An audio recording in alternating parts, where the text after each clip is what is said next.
नमस्कार। मुंबई से फिर एक बार आपके सामने मैं हूं रविंद्र जैन, देश और जनता के हित में सदैव तत्पर बात करने वाला। धनतेरस दीपावली की ढेर सारी आप सभी को एडवांस में शुभकामनाएं। नवंबर में चुनाव विधानसभा के घोषित हो चुके हैं। परिणाम जो भी हो, सत्ता पर कोई भी हो, नेता कोई भी आए, सिर्फ और सिर्फ सत्ता पर मौज के लिए चुनावों का प्रदर्शन किया जाता है। बहुत कम नेता ऐसे हैं, जमीनी स्तर के नेता, जो वास्तव में जनता और देश हित में काम करते हैं। कुछ नाम तो मैं जरूर गिनाऊंगा, तो आपको समझ में आएगा कि आपका कीमती वोट बहुत बड़ी ताकत रखता है। एक वोट से नेता सत्ता पर जाते हुए उतर सकता है और एक वोट से सत्ता पर बैठ सकता है। बहुत जरूरी है आपके वोट की ताकत आपको जानना, क्योंकि ये नेता तो बताएंगे नहीं। इतना बड़ा ये पक्ष और विपक्ष, ये नेताओं का एक प्रकार का स्कैंडल है। स्कैंडल यानी बहुत बड़ा ये षड्यंत्रकारी लोग हैं। 99% सत्ता पर आते हैं, बेवकूफ बनाते हैं जनता को, वोट लेते हैं और जुमलेबाजी करते हैं। आप देखिए ये नेता कैसा है भारत का। अभी चुनाव प्रचार शुरू हो चुका है। ये नेता झोंपड़ी में भी जाएगा, टूटे मकान में भी जाएगा, गरीब के भी जाएगा और उसके संग में बैठ के खाना भी खाएगा। लेकिन एक बात याद रखिए, जिस दिन ये चुनाव जीत के सत्ता पर आ गया, तो जो नेता गरीब के घर पे झोंपड़ी पे जाकर बैठ के खाना खाया, वो आप जब उससे मिलने जाएंगे तो आपको ऑफिस में घुसने नहीं देगा, क्योंकि उसके पास टाइम नहीं रहेगा, फिर लूटेगा जम के देश को।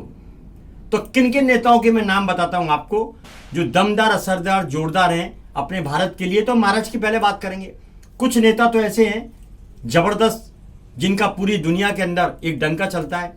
सर्वप्रथम नाम आता है 1947 के बाद से जनता का लोकप्रिय एक ही नेता है यूपी का, वह योगी आदित्यनाथ। ये बाबा सनातनी भेष के अंदर बहुत मजबूती के साथ अपने देश को आगे लेकर आने का बहुत बड़ा संकल्प ले चुका है।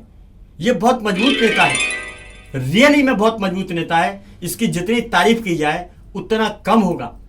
1947 के बाद से दमदार, असरदार, जोरदार एक ही सरदार हमने देखा यूपी के अंदर, जिसने गुंडों को ठोक दिया, कोई तारीख नहीं चाहिए। तो ऐसा सीएम जरूरी है भारत के हर कोने पर। मैं तो कहता हूं आने वाले समय के अंदर ये जब प्रधानमंत्री बनेंगे, तो मेरा वादा है, मेरी पूरी गणित है, पूरे देश के कोने कोने, गली गली में जितने गुंडे, बदमाश और राजनीतिक दल, वसूलीबाज, सब साफ हो जाएंगे।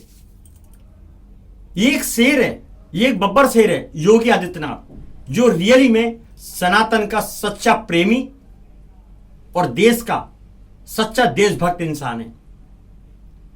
देखिए, आपने सुना होगा नाम, शास्त्रों में पढ़ा होगा, पुराणों में पढ़ा होगा।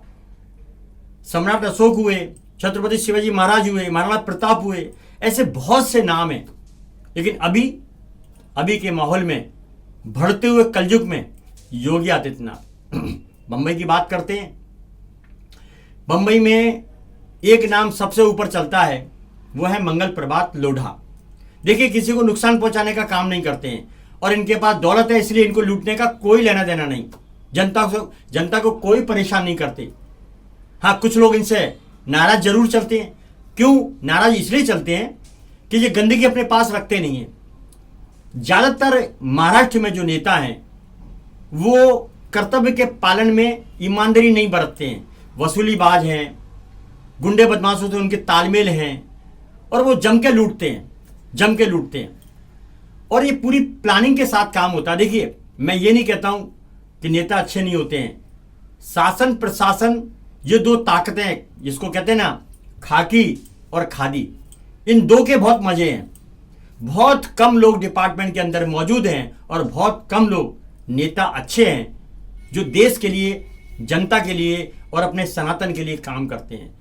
शासन प्रशासन मिलके 99% देश और जनता को नोचने का काम करते हैं, सौदा करते हैं, पुराण गीता का, तिरंगे का सौदा करते हैं खुलेआम, बिना वसूली और बिना रिश्वत के इनसे काम होता ही नहीं है।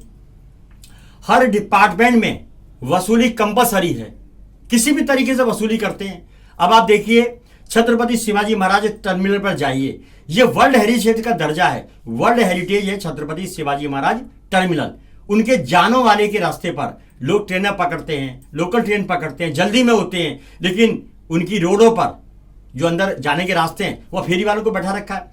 अच्छा, इसमें वो खुला बोलते हैं, पुलिस वालों को पैसा देते हैं, माल देते हैं, इसमें नेता भी खाता है। कोई बोलता है मैं उसका पीए हूं, कोई बोलता है मेरी वहां पहचान है। तो इस तरीके के भ्रष्टाचार मचा चुका है मुंबई के अंदर, और नाम क्या है? छत्रपति शिवाजी महाराज टर्मिनल। ये देखिए आप, और गंदा करते हैं फेरी वाले, गंदगी फैलाने में नंबर 1। अच्छा, जो उनकी बुहारियां हैं वहां भी फेरी वालों का अड्डा बन चुका है। अच्छा, शासन प्रशासन मान लेता है खुला, ये सबको मालूम है, ऊपर तक मालूम है, लेकिन अपने कर्तव्य का खुला सौदा करने वाले और ये अंधा कानून, शर्मनाक बात है कि छत्रपति शिवाजी महाराज को भी नहीं छोड़ा, वहां भी बैठा दिए। अब हम ये कहते हैं बैठाइए मंत्रालय के बाहर। कुछ लोगों ने मुझे धमकाया कि हम गरीब आदमी हैं, हमें क्यों परेशान करते हो? तो उनको मैंने एक ही चीज बोली, तुम्हारा काम तुम करो, मेरा काम मैं करता हूं। जाके मंत्रालय पे जाके बैठ जाओ, बीएमसी के बाहर जाके बैठ जाओ। नहीं बैठेंगे, क्योंकि इसमें